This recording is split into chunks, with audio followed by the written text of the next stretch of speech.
At age 29, William Buddy Marshall was living his childhood dream. After 8 years as a naval aviator, he had just become a Top Gun instructor. Hipster is my call sign.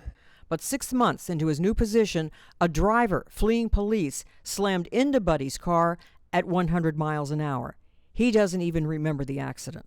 My day-to-day memory didn't come back for about a month. The damage was done. He was paralyzed from the neck down and needed a ventilator to breathe. Dr. Matthew Kaufman is a pioneer in a specialized surgery that helps injured people breathe more easily by repairing the delicate phrenic nerves that run on either side of the diaphragm. The phrenic nerve's job is to transmit the electrical impulse from our brain to cause the diaphragm to contract and to allow the lung to fill with air. Using microscopic sutures, Dr. Kaufman reconstructed the nerves, which are the size of a strand of spaghetti. Basically, we can get nerves to work again, similar to doing electrical wiring, rewiring in your house. In Buddy's case, surgeons also implanted a stimulator to treat the diaphragm muscle and help it contract.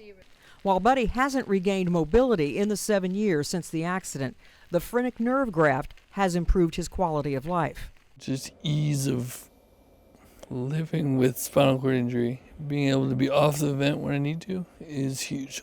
You just have to take it day by day and aim for the good days.